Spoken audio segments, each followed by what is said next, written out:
स्निथि बोसोराव आगान सुरबाय असम लाइभ 24 दिनै श्रीमन्त शंकरदेव कलाक्षेत्रनि दामोदर देव हादोर गेजेरारि न'ब्लाङाव खुंफुंजागोन 6थि बोसोरारि फालिथाय असम लाइभ 24 नि 6थि बोसोरारि फालिथायाव बानजायदों जर'खा हाबाफारि असम लाइभ 24 नि फारसेनिफ्राय थांनाय 5 बोसोराव गोबां बिथिङाव साबा असमिया सुबुंनो गथायनाय जागोन बे बोसोरनि असम लाइभ बिभूषण बान्था सानै मुंदांखा सुबुंनो गथायनाय जादों असम लाइभ जिउनां साधना बान्था गागि फावखुंगुर जयन्त भागवती आरो गागि देंखोगिरि जेपि दासनो होनाय जादों असम लाइभ जिउनां साधना बान्थाखौ सावस्रियारि जाहोननि थाखाय गागि फावखुंगुर जयन्त भागवतीनो न'आवनो गथायनाय जायो असम लाइभ जिउनां साधना बान्थाखौ असम लाइभ 24 नि मासिगिरि निपेन दासआ गावनि आखाइजोंनो फावखुंगुरनो गथायनाय जायो बान्थाखौ दिनै साबा सुबुंनो गथायनाय जागोन असम लाइभ बिभूषण बान्था आरो साद' सुबुंनो गथायगोन सर्वोत्तम साधना बान्था एबा साबसिन एचिभमेन्ट बान्थाखौ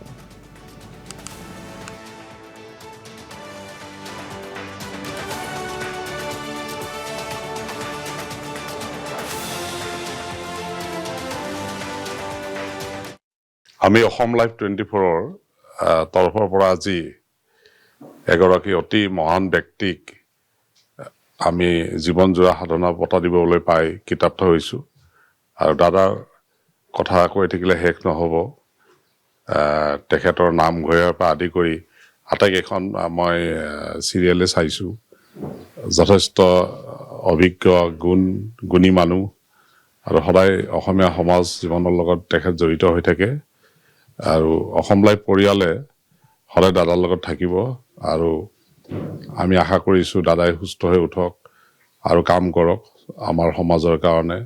আমাৰ জাতিটোৰ কাৰণে আমি অসম লাইভ পৰিয়ালে আজি আমাৰ চেনেলৰ পৰাই এই বৰ্ষৰ বাবে 6ষ্ঠ বৰ্ষপূৰ্তি উপলক্ষে আটাইতকৈ শ্ৰেষ্ঠ উপহাৰটো দাদাক আমি দিছোঁ যিটো নেকি জীৱনজোৰা সাধনা বঁটা এইবাৰ আমি দুগৰাকী গৰিহী ব্যক্তিক দিছোঁ আমি দ্বৈতভাৱে আমাৰ জেপি দাও আছে গতিকে শেষত মই এটা কথাই ক'ম দাদাই ইমান সুখত থাকিও যিটো তেওঁৰ আজি এটা ডাঙৰ কথা ক'লে যে মই কাম কৰা আৰু উদ্যম পালোঁ আৰু এইখিনিতে ভাবিছোঁ অসম লাইভে এটা মহান কাম কৰিলে আৰু অহা দিনবিলাকত অসম লাইভে এনেকৈ